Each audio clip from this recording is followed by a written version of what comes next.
ഓം gum ഗുരുഭ്യോ നമഃ. ഓം gum ഗണപതയേ നമഃ. ഓം സം സരസ്വത്യൈ നമഃ.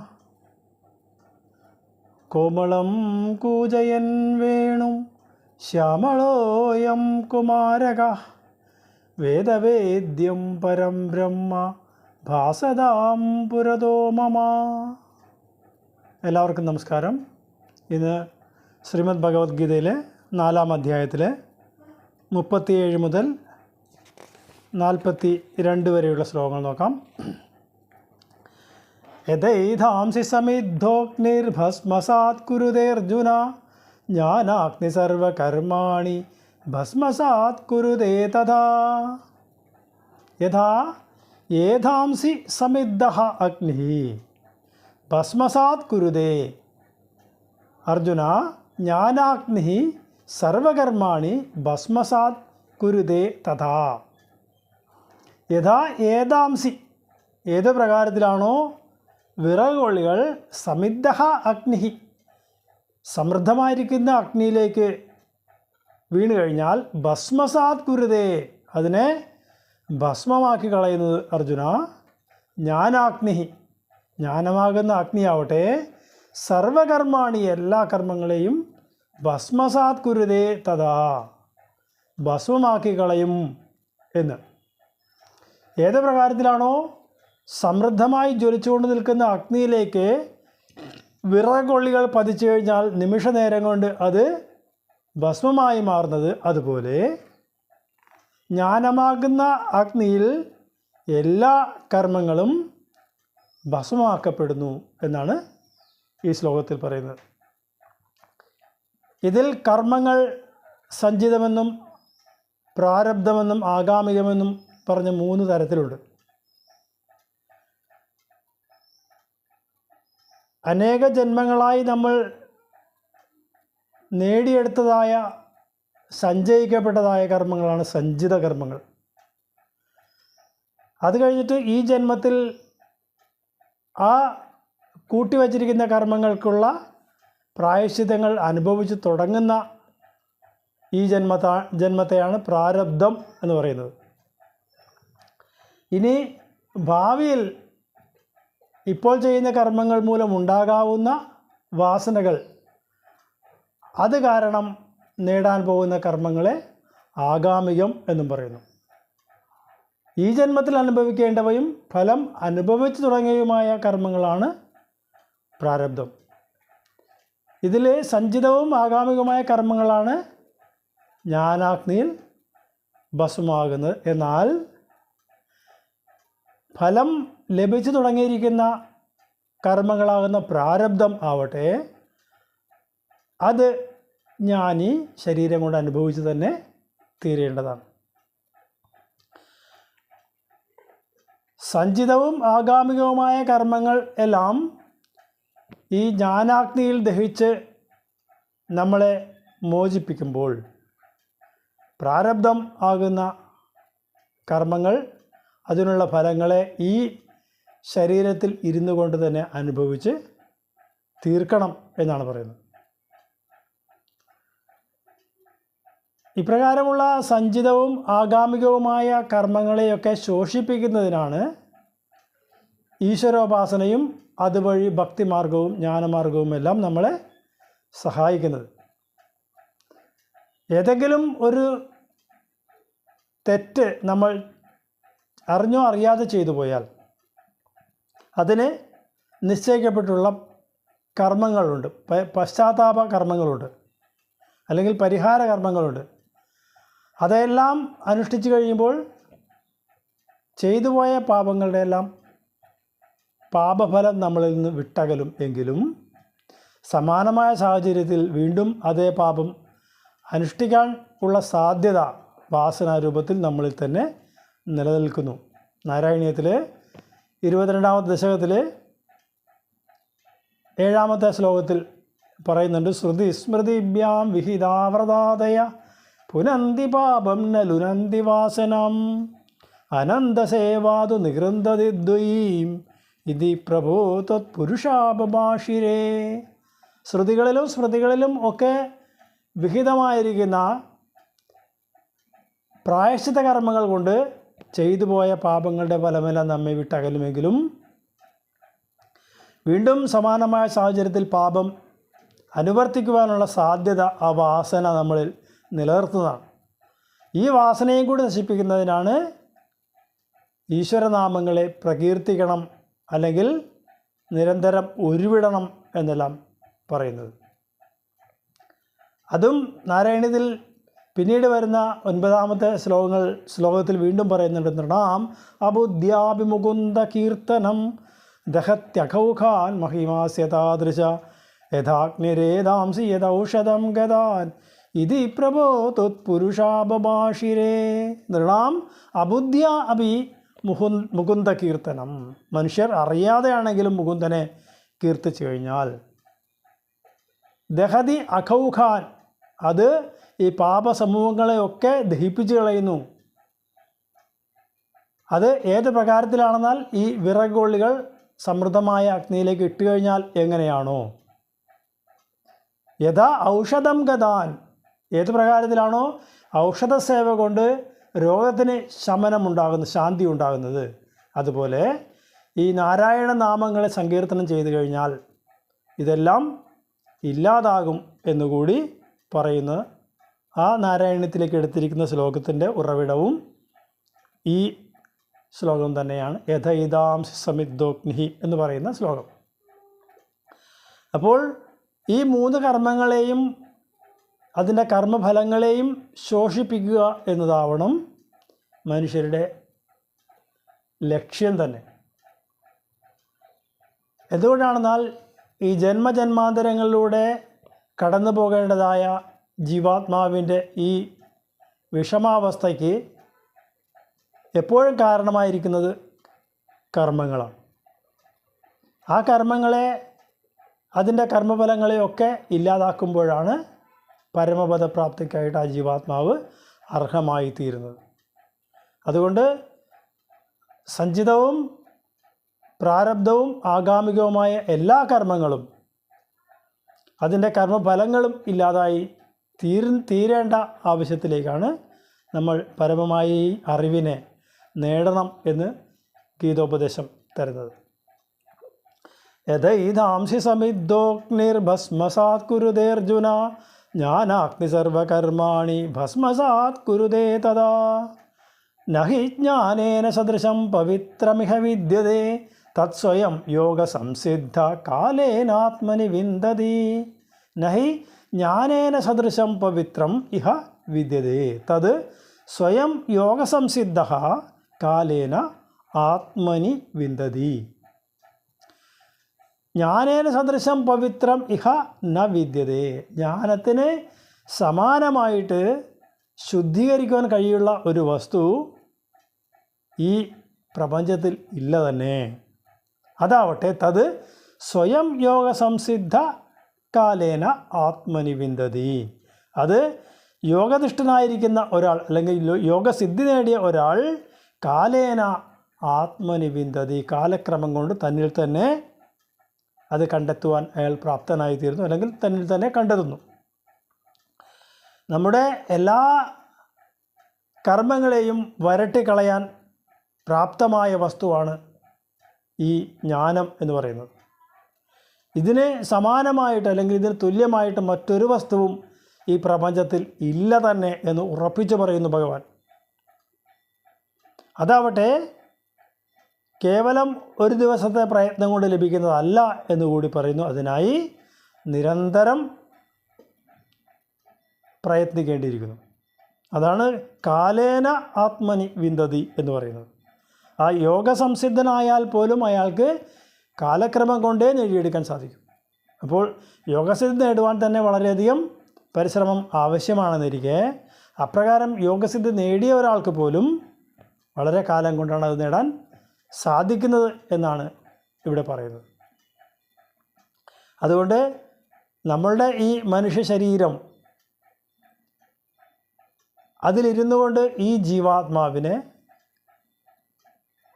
മറുകര കടത്തണമെങ്കിൽ, സംസാര സാഗരത്തിൻ്റെ മറുകര കടത്തണമെങ്കിൽ ഈ ജീവാത്മാവിനെ പരമമായ ജ്ഞാനത്തിലേക്ക് എത്തിക്കുവാൻ വേണ്ട ഉപായങ്ങൾ ഈ ശരീരത്തിൽ ഇരുന്നു കൊണ്ട് നമ്മൾ നിർവഹിക്കണം എന്നാണ് പറയുന്നത്. എന്തുകൊണ്ടെന്നാൽ ഈ ശരീരം നഷ്ടപ്പെട്ടു കഴിഞ്ഞാൽ ഒരുപക്ഷെ ഇനി ഇതുപോലെ ഒരു മനുഷ്യ ശരീരം ലഭിക്കണമെങ്കിൽ എത്രയോ ജന്മങ്ങൾ ചിലപ്പോൾ കാത്തിരിക്കേണ്ടതായി വന്നേക്കാം. അതുകൊണ്ട് ഇപ്പോൾ കിട്ടിയിരിക്കുന്ന ഈ അസുലഭമായ അവസരത്തെ ഒരിക്കലും പാഴാക്കി കളയരുത് എന്നുള്ള ഒരു അഭ്യർത്ഥന കൂടി ഈ ശ്ലോകത്തിലൂടെ നമുക്ക് കാണാൻ സാധിക്കും. നഹി ജ്ഞാനേന സദൃശം പവിത്രമിഹ വിദ്യതേ തത്സ്വയം യോഗ സംസിദ്ധ കാലേനാത്മനി വിന്ദതി. ശ്രദ്ധാവാൻ ലഭതേ ജ്ഞാനം തത്പരഃ സംയതേന്ദ്രിയഃ ജ്ഞാനം ലബ്ധ്വാ പരാം ശാന്തിം അചിരേണാധിഗച്ഛതി. ശ്രദ്ധാവാൻ ലഭതേ ജ്ഞാനം. ശ്രദ്ധയുള്ള ഒരാൾക്ക് ജ്ഞാനം ലഭിക്കുന്നു. തത്പരഃ സംയത ഇന്ദ്രിയഃ. അതിനോട് താല്പര്യം ഉള്ളവനായിരിക്കുമ്പോൾ ഇന്ദ്രിയങ്ങളെയൊക്കെ നിയന്ത്രിച്ചവനായ ആ യോഗിക്ക് അല്ലെങ്കിൽ ആ ശ്രദ്ധയുള്ള അയാൾക്ക് ജ്ഞാനം ലഭിക്കുന്നു. ജ്ഞാനം ലബ്ധ്വാ പരാം ശാന്തിം. ആ ജ്ഞാനം ലഭിച്ചിട്ട് പരമമായ ശാന്തിയെ അചിരേണ ഒട്ടും കാലതാമസമില്ലാതെ അധിഗച്ഛതി പ്രാപിക്കുന്നു. ഈശ്വരീയമായ കാര്യങ്ങളിലേക്ക് താത്പര്യം ഉള്ളവരെ അതിനാണ് തത്പരഃ. തത് എന്നാൽ ബ്രഹ്മശബ്ദമാണ്. തത്ത് എന്നുള്ള പദം കൊണ്ട് വിവക്ഷിക്കുന്നത് പരമാത്മ ചൈതന്യത്തെ തന്നെയാണ്.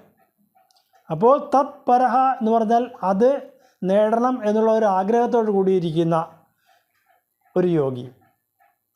അതുപോലെ സംയത ഇന്ദ്രിയഃ. ഇന്ദ്രിയങ്ങളെയൊക്കെ തന്നിലേക്ക് തന്നെ നിയന്ത്രിച്ചിരിക്കുന്ന ആ യോഗി. അങ്ങനെയുള്ള ശ്രദ്ധാവാൻ ശ്രദ്ധയുള്ള ഒരാൾക്ക് ലഭതേ ജ്ഞാനം പരമമായ ജ്ഞാനം ലഭിക്കുന്നു. ജ്ഞാനം ലബ്ധ്വാ പ്രകാരമുള്ള ജ്ഞാനം ലഭിച്ചു കഴിഞ്ഞാൽ പരാം ശാന്തിയും പരമമായ ശാന്തിയെ അചിരേണ ഒട്ടും കാലതാമസമില്ലാതെ തന്നെ അധിഗച്ഛതി പ്രാപിക്കാൻ സാധിക്കുന്നു. അപ്പോൾ ഇവിടെ ഒരു വിദ്യാർത്ഥിക്ക് അല്ലെങ്കിൽ ഒരു മോക്ഷേച്ഛുവിന് വേണ്ടതായ പ്രധാനമായ ഗുണമാണ് ശ്രദ്ധ എന്ന് പറയുന്നത്. ശ്രദ്ധ എന്ന് പറഞ്ഞാൽ അതിനെ നിർവചിക്കാൻ ശ്രമിച്ചാൽ അത് ഗുരു വേദാന്ത വാക്യാദിഷു വിശ്വാസം ശ്രദ്ധ എന്നാണ് കാണുന്നത്. നമുക്ക് ആത്മവിദ്യ ഉപദേശിച്ച് തരുന്ന ആളിലും വേദാന്ത വാക്യ ആദിഷു വേദാന്ത വാക്യത്തിലും മുതലായവയിലും. ആ മുതലായവയിൽ എന്ന് പറയുമ്പോൾ അതിൽ ഏതെല്ലാം തത്വങ്ങളെയാണ് ഗുരു ശിഷ്യനിലേക്ക് പകർന്നു കൊടുക്കാൻ ആഗ്രഹിക്കുന്നത് അതിനെ സമർത്ഥിക്കുവാനായിട്ട് പല ഉദാഹരണങ്ങളും പ്രതിപാദിക്കേണ്ടതായി വരും.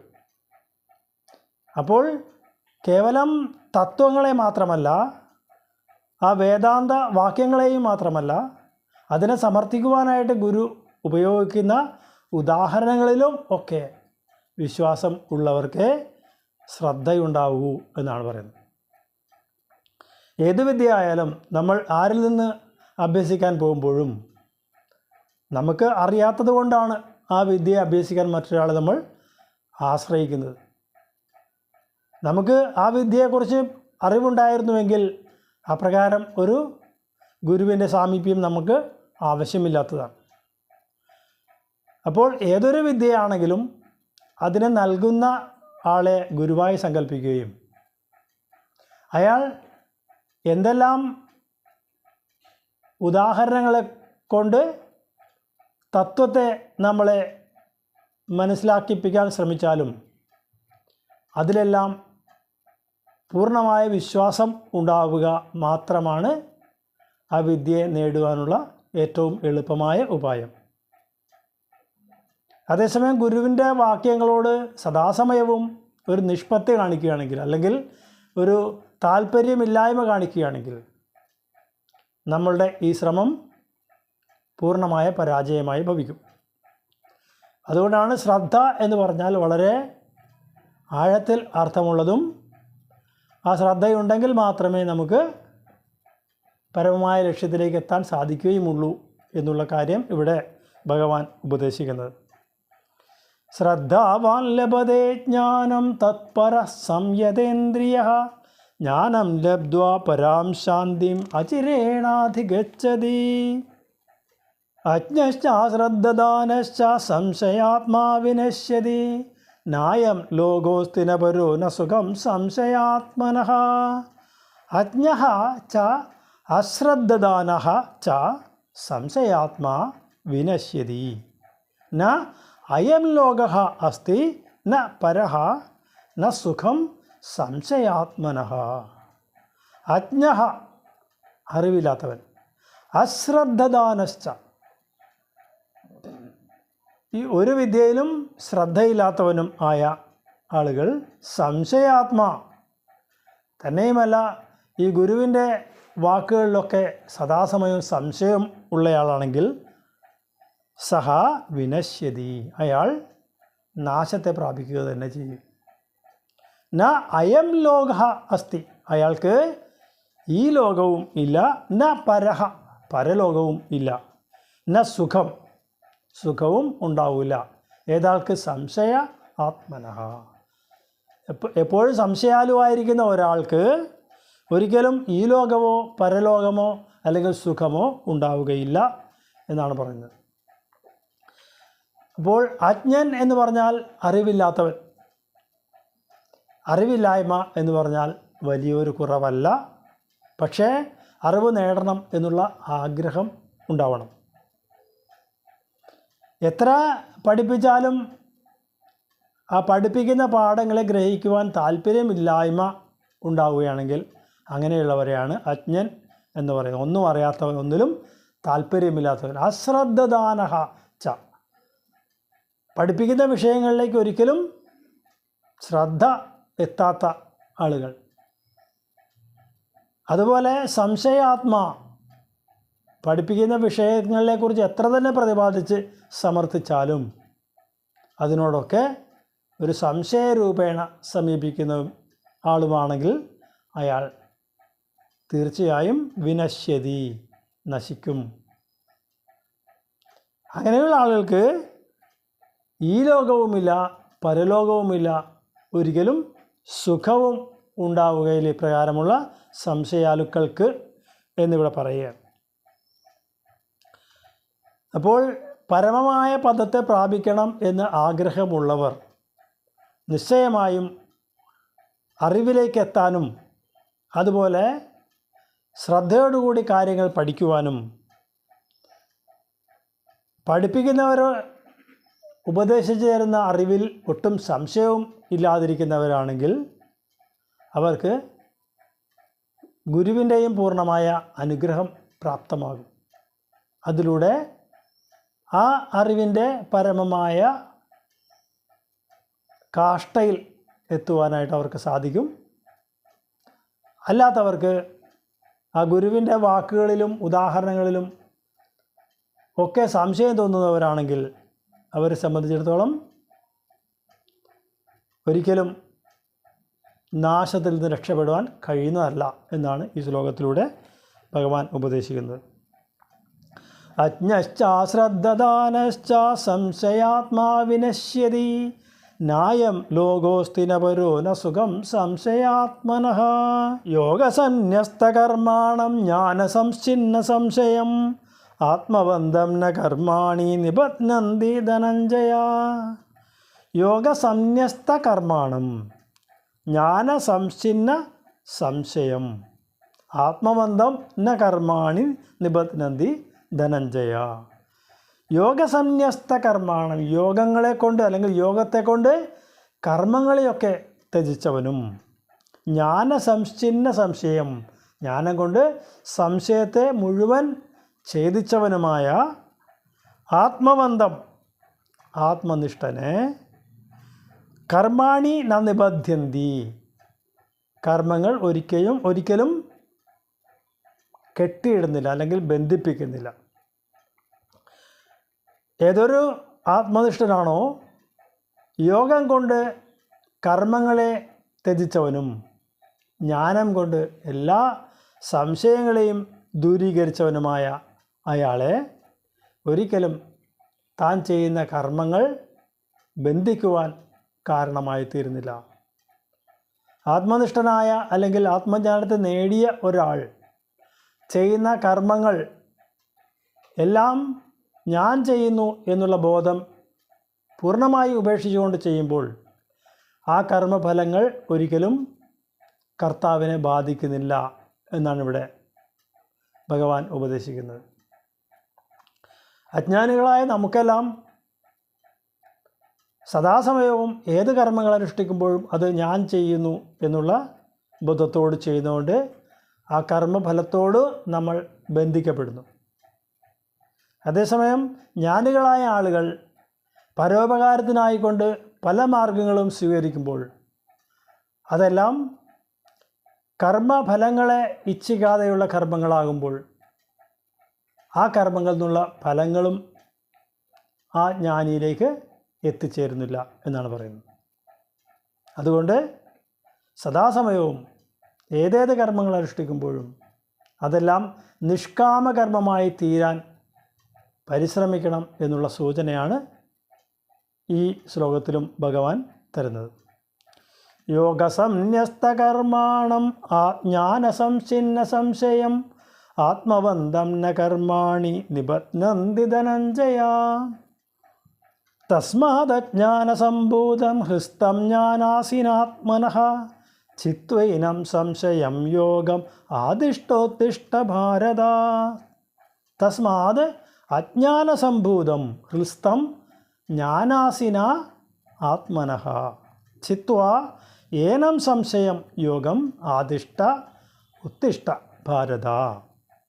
അല്ലയോ ഭാരത, ഹേ ഭരതവംശത്തിൽ ജനിച്ച അർജുന, തസ്മാത് അതുകൊണ്ട് അജ്ഞാനസംഭൂതം അജ്ഞാനത്തിൽ നിന്ന് ഉദ്ഭവിച്ചതും ഹൃസ്തം നിൻ്റെ ഹൃദയത്തിൽ സ്ഥാനം പിടിച്ചിരിക്കുന്നതുമായ ഈ അജ്ഞാനത്തെ ജ്ഞാന അസിന ജ്ഞാനമാകുന്ന അസി വാൾ കൊണ്ട് ചിത്വ ഛേദിച്ചിട്ട് ഏനം സംശയം ചിന്തി ഈ സംശയത്തെ നീ ഇല്ലാതാക്കുക.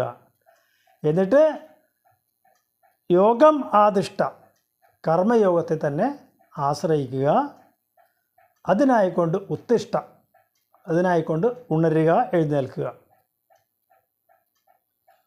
നിൻ്റെ മനസ്സിൽ ഇപ്പോൾ സ്ഥാനം പിടിച്ചിരിക്കുന്ന അജ്ഞാനജന്യമായ ഈ സംശയം അതിനെ ജ്ഞാനമാകുന്ന വാൾ കൊണ്ട് പൂർണ്ണമായും ഛേദിച്ചിട്ട് കർമ്മയോഗത്തെ നീ ആശ്രയിച്ചാലും അർജുന, അതിനായിക്കൊണ്ട് നീ എഴുന്നേറ്റാലും.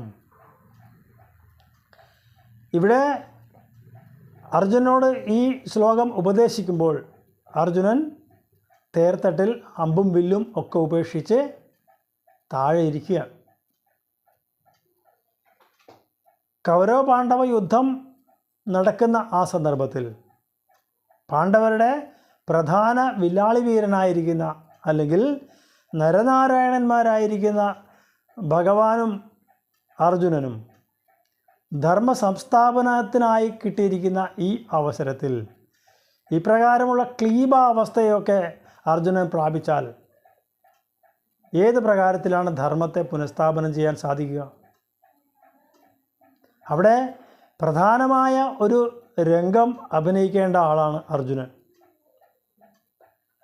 18 അക്ഷൗഹിണി പടയാണ് ഈ മഹാഭാരത യുദ്ധത്തിൽ പങ്കെടുക്കുന്നത്. ഭൂമിയുടെ ഭാരം തീർക്കുക എന്നുള്ള ഒരു അവതാരോദ്ദേശമായി എത്തിയിരിക്കുന്ന ശ്രീകൃഷ്ണ ഭഗവാന് ആയുധം എടുക്കാതെ തന്നെ തൻ്റെ അവതാരോദ്ദേശം നിറവേറ്റുവാൻ ഉള്ള ഒരു ശ്രേഷ്ഠമായ അവസരം വന്നു ചേർന്നിട്ട് അതിനായി വളരെയധികം തയ്യാറെടുപ്പുകളോടി നിയുക്തനായിരിക്കുന്ന അർജുനൻ്റെ അവസ്ഥ ഇങ്ങനെ ആയിക്കഴിഞ്ഞാൽ ഏത് പ്രകാരത്തിലാണ് ഭഗവാനെ ധർമ്മ സംസ്ഥാപനം ചെയ്യാൻ സാധിക്കുക? ആ സമയത്ത് കർമ്മോത്സുകനാകേണ്ട അർജുനൻ വിമുഖനായി പോയി കഴിഞ്ഞാൽ ഏത് പ്രകാരത്തിൽ ധർമ്മ സംസ്ഥാപനം നടക്കും എന്നുള്ള ഒരു വിഷയമാണ് ഇവിടെ ചർച്ച ചെയ്യപ്പെടുന്നത്. അതുകൊണ്ട് നിൻ്റെ മനസ്സിലുള്ള ഈ അജ്ഞാനജന്യമായിരിക്കുന്ന സംശയത്തെയൊക്കെ ജ്ഞാനമാകുന്ന വാൾ കൊണ്ട് ഛേദിച്ച് കർമ്മയോഗത്തെ ആശ്രയിച്ചുകൊണ്ട് ആ യോഗത്തെ തന്നെ നീ അനുഷ്ഠിക്കണം.